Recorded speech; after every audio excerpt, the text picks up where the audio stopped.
Good morning, everybody. We're live here from the birdhouse. We're already in the month of March, and the birds are starting to get a little chattier. They're singing in the morning, starting to feel the changing temperatures. The days are getting longer, so it's only a matter of time before we start seeing more of the nesting behavior in some of our common backyard birds.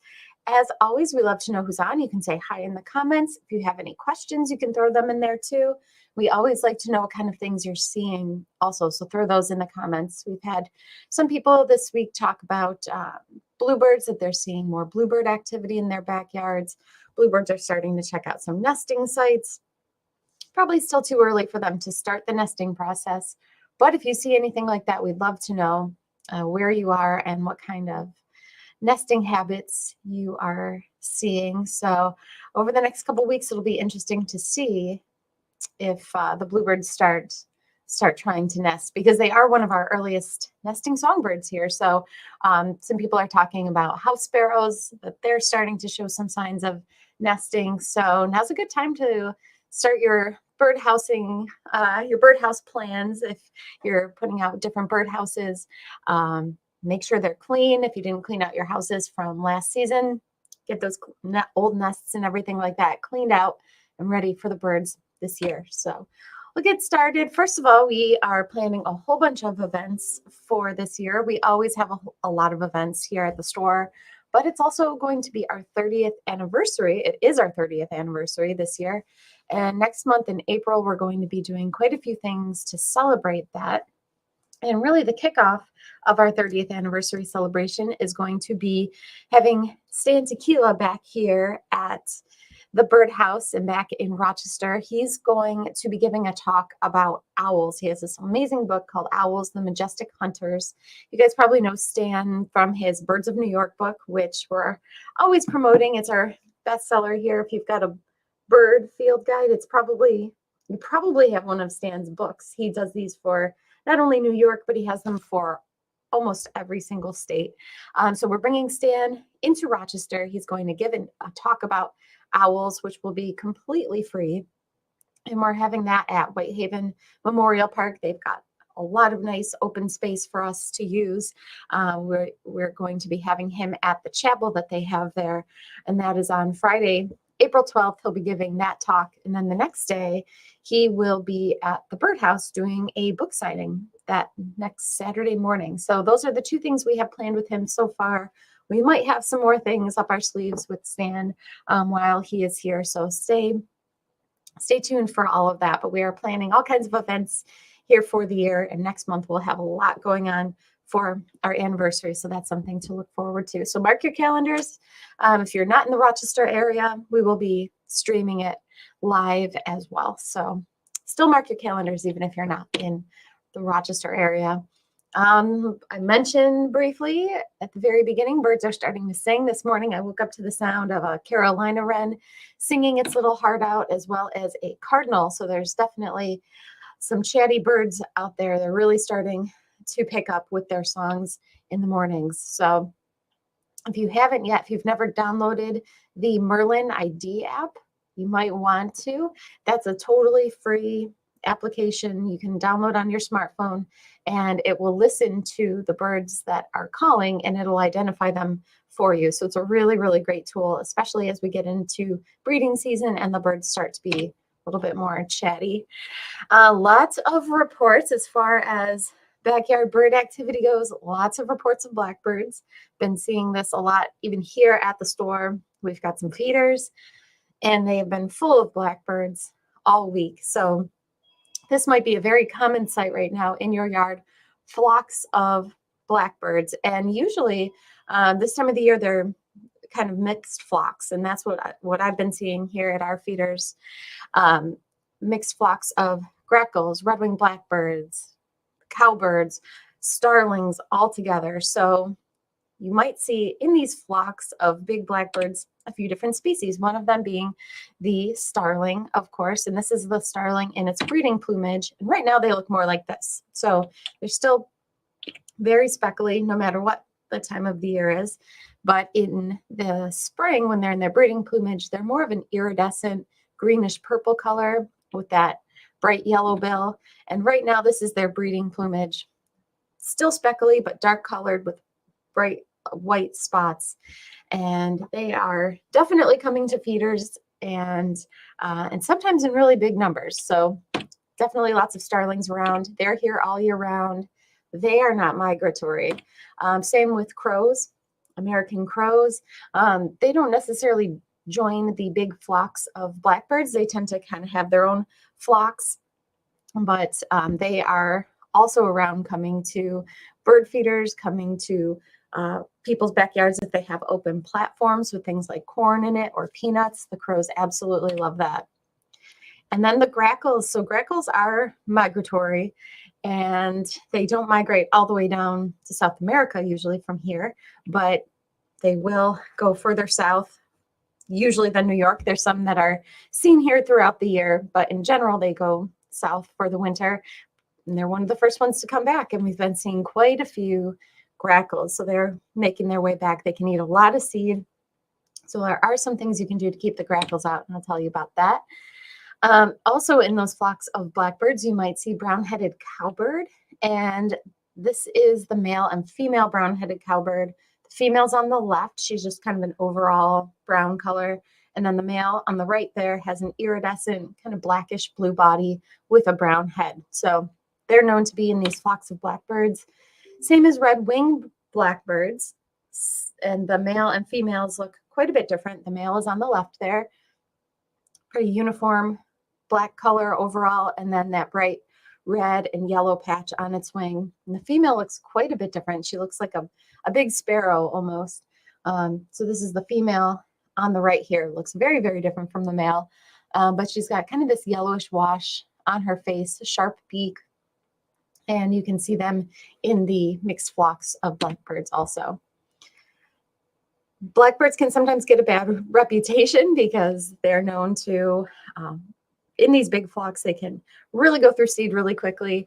Sometimes the grackles can be nasty to other birds, but there's other birds in the blackbird family that we will start to see as we get into the spring. We're still a couple months out. So we've had people asking, when are the orioles coming back? It's been so mild out. Are they going to come back earlier?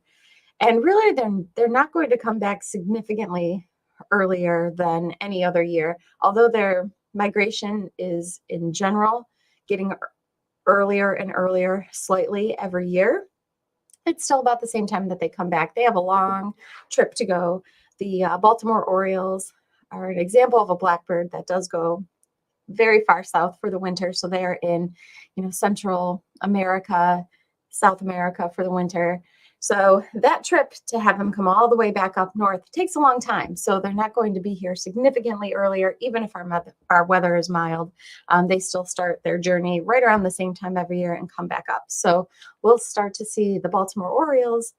Usually that first week of May is really when we start to see them. We tell people to put your Oriole feeders out by that last week of April, just to be sure to put it out before you see any of them. But then we still have a while to go before the Orioles come. But Orioles are another type of blackbird, same as the bobolinks. If you are by any kind of grasslands or open fields, you might see these. These are a type of blackbird also. They're migratory.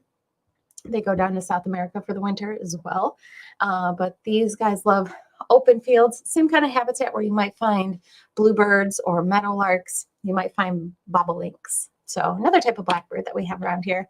And this is just a picture of some of these flocks of blackbirds. They can be really, really huge. You might see them do those murmurations in the sky where they all move around like a school of fish all together, all at once. But big flocks of blackbirds are definitely moving around the area.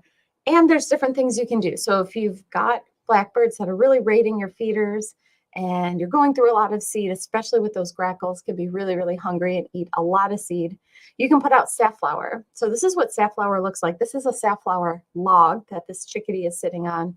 But this is what the seed looks like. And you can buy it just loose as well. So you can pour it into your typical bird feeders.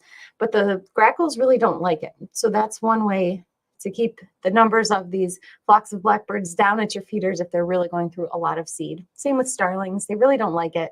So birds like chickadees, birds like cardinals, finches, they love this safflower seed, but the blackbirds don't. So we bring that up quite a bit. if you're getting a little discouraged about all the seed you're going through and all the blackbirds in your backyard, you can switch it up with safflower. We have a lot of customers who will change from their typical blend that they use all year round, most of the year, something with black oil sunflower in it, for example. They'll change from that blend to safflower this time of the year, sometimes just to keep those blackbirds at bay until they've kind of traveled onward, which they'll do here and there. So if you've got big flocks of them, though, they might stick around for a little bit until they move on. So that's another thing you can do. House finches. So if you do put out safflower, or even if you don't, the house finches absolutely love safflower, and they're just common backyard birds. We've been getting questions about the differences between house finches and purple finches, both of which do come to feeders. House finches and purple finches look quite a bit alike. They can look quite a bit alike, and they can be hard to identify one from the other, especially if you're not seeing them right next to each other to compare. But the house finches are going to be the more common of the two, although purple finches are more common at feeders this time of the year when it's cooler out in the winter. You can see the male house finch, which is on the left, is quite red and has a lot of red on it, but he also has a lot of stripes on his body too. Whereas the male purple finch is very kind of a raspberry color and has more red on the body and doesn't have those stripes like the male does. So that's a good way to tell the male house finch apart from the male purple finch. It's hard to tell from these photos too, but the purple finches have a larger beak. They do have a slightly larger beak, and they're a slightly larger bird overall, which again is hard to tell if you're not comparing one right next to the other. But house finches and purple finches are both around in people's backyards. House finches are the most common. That's probably the one that you have of the two if you're trying to figure out which ones you do have.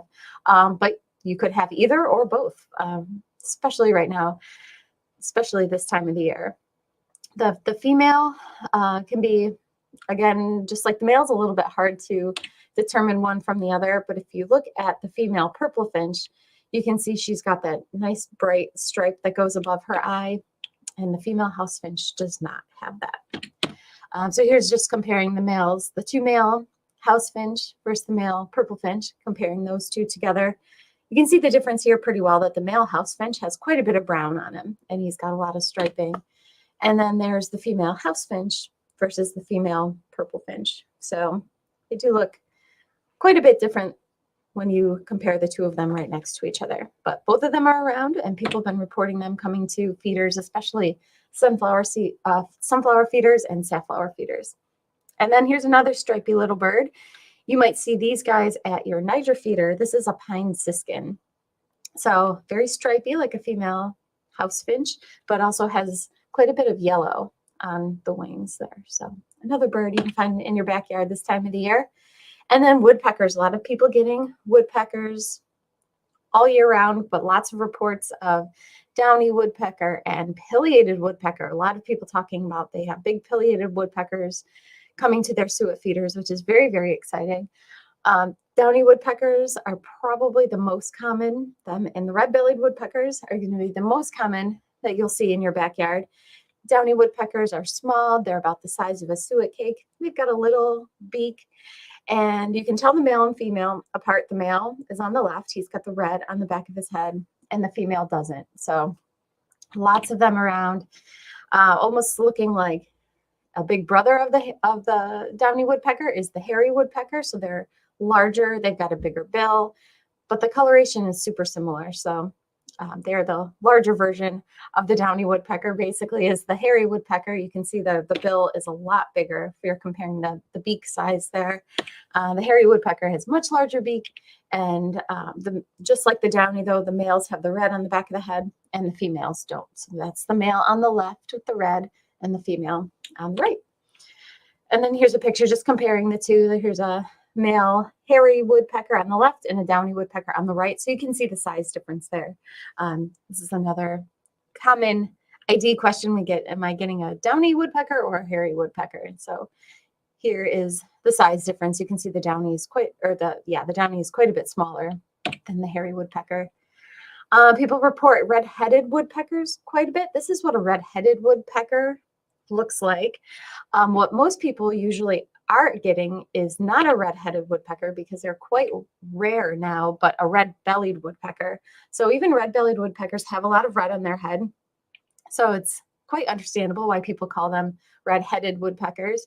But this picture shows a good reason why they're called red-bellied woodpeckers. Usually that's hard to see because when they're at your bird feeders, their stomach is usually pressed up against the suet feeder. But in this picture, you can see that red wash that does cover the belly of the red-bellied woodpecker. So we have red-headed woodpeckers are around, especially up by the lake. People tend to get them here and there coming to their feeders. But what's most common is going to be this red-bellied woodpecker. And then we have the northern flicker also, another woodpecker that comes to feeders, especially in the winter.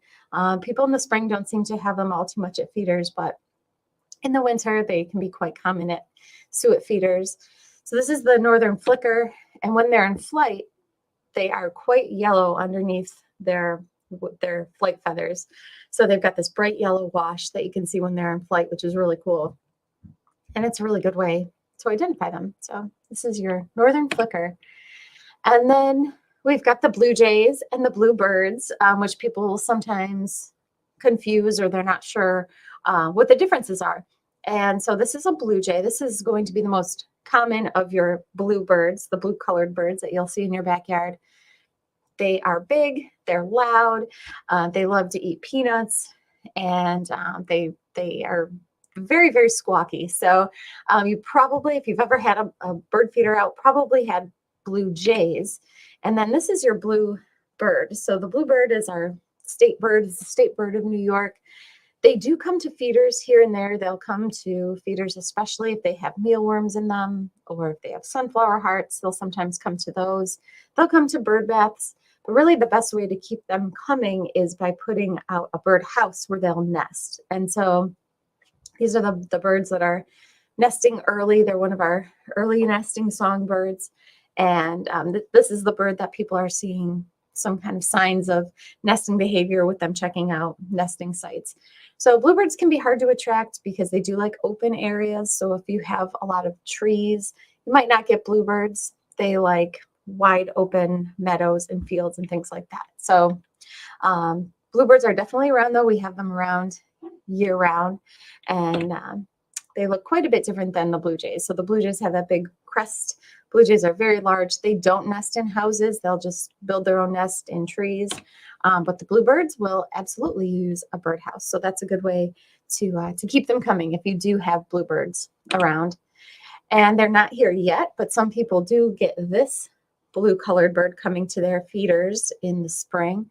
This is an indigo bunting, male indigo bunting, and they'll eat Niger, they'll eat millet. So sometimes some lucky people do get indigo buntings coming to their backyards. And this is a migratory bird that won't be back for a couple months. Not until around the same time we see orioles, we'll start seeing some indigo buntings. But really beautiful migratory bird that we do have in the upstate New York area. And finally, lots of birds of prey around, a lot of reports of different types. The two most common that you're likely to see in your backyard are going to be the Cooper's hawk and the sharp-shinned hawk, which look quite a bit alike. And this is their adult plumage. Their juvenile plumage, they're more brown. And they are notorious for coming to bird feeders and going after birds at bird feeders. And they can look quite a bit alike. The Cooper's hawk is what's in this picture right here. They're known to have more of a square head. So if you look at the shape of the head, it is kind of more squared off. But they have a rounded tail, which you can kind of see there. The tail is a little bit rounded at the end. And they're known for having a very fierce looking eye, which in this picture I think is shown pretty well, where it's just like a piercing kind of an eye. So this is your Cooper's hawk. This is the most common hawk in backyards that's going to come after birds. But then there is also the sharp-shinned hawk, and sharp-shinned hawks are quite small. You can kind of get a feel for the size of them when you see one being held by somebody, which is this picture here. Really, really small, sometimes about the size only of a mourning dove or a blue jay, so they are very, very small. Their head is quite a bit more rounded than the Cooper's hawk. So here's the Cooper's hawk with that kind of squarish head. And you can see the sharp-shinned hawk has more of a rounded head, but then they have a squared off tail. So their tail isn't round, but their head is. So they're kind of like the reverse of the Cooper's hawk. So they have more of that squared off tail and round head. And then your Cooper's hawk has a squared off head and a rounded tail. So just a couple ways to tell the differences between the two. Red-tailed hawks are around. They are here all year round, and you can see them perched on light posts, waiting for their prey, waiting to pounce on their prey.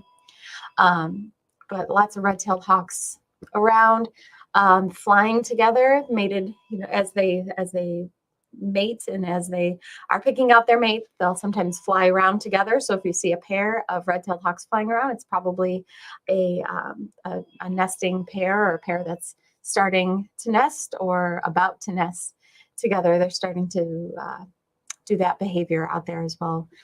Birds of prey flying around together. And then peregrine falcons. We have peregrine falcons that nest here in the city of Rochester, and that this is on this building called the Times Square building. I heard a report that one of them has come back, so it'll be interesting to pull up those cameras and watch them and see which of the peregrines comes back first. But they are coming back to the area, and it would be interesting to see if it's the same pair, if it's a different pair who nests this year, and how many little nestlings they have.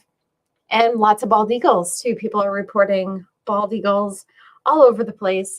Out by Syracuse, up by the mall out there is a wonderful place to go to look for bald eagles.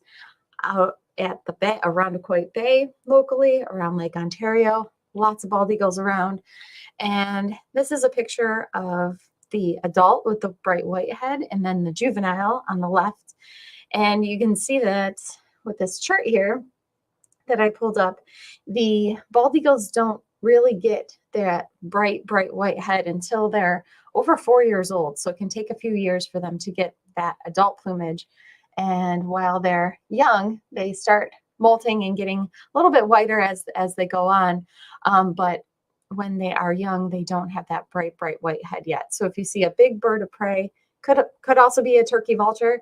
I saw one of those last week, so they're starting to come back.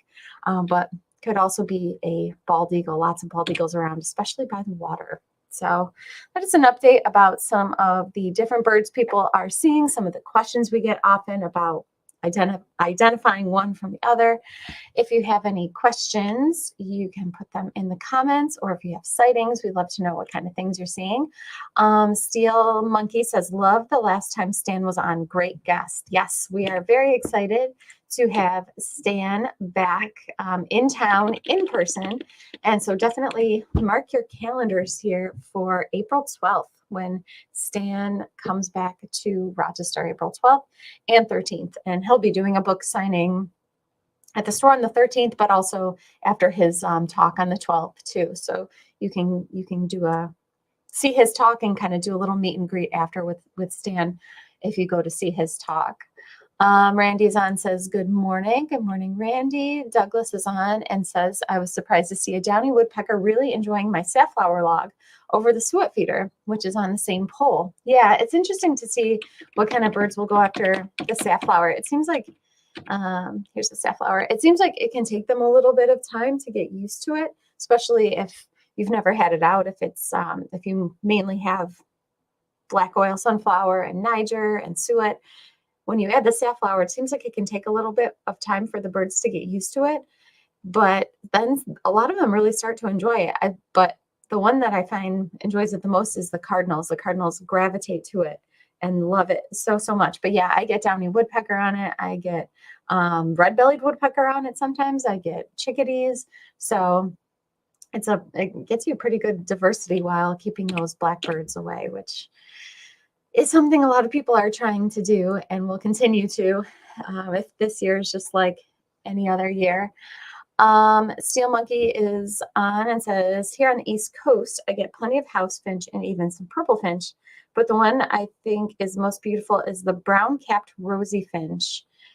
Not found here. Do you get those birds? No, we don't get those. We don't get rosy finch. I want to say rosy finch they're either more north or west from us, but no, we do not get rosy finch here, unfortunately. Bob is on and says, good morning. Lots and lots of goldfinches. All right. So we've been getting a lot of people asking too, where are my goldfinches? I have no goldfinches. I haven't seen them in months. So they're all at Bob's. But that's the thing with goldfinches. They seem to flock all over the place without any kind of rhyme or reason. And you might have them for months in big numbers at your feeders, and then all of a sudden they'll just disappear. And we hear that all the time. I've experienced that myself. It's just kind of how they are. They flock around without really any rhyme or reason. So they can be very unpredictable. So at least somebody's getting a lot of finches. Sounds like Stephanie is too. She says, good morning all, enjoying the goldfinches here at my feeders. So there is some goldfinch activity out there. They're here year round as well. And it's only a matter of time before they start molting their feathers and turning that bright gold, which is always a sure sign of spring. So it looks like that's everybody's comments and questions for the day. We'll be back on Tuesday with another broadcast. You can always send your photos into us. If you have photos to share, we'll share your photos on Tuesday. The best way to do that is you can email us at info@thebirdhouseny.com, or you can send them to us on Facebook or on our Instagram. You can submit them that way. So we're always excited to see your pictures and the things that you guys are seeing in your backyards. So that is everything for the day. We will be back on Tuesday with another broadcast. And until then, have a great weekend.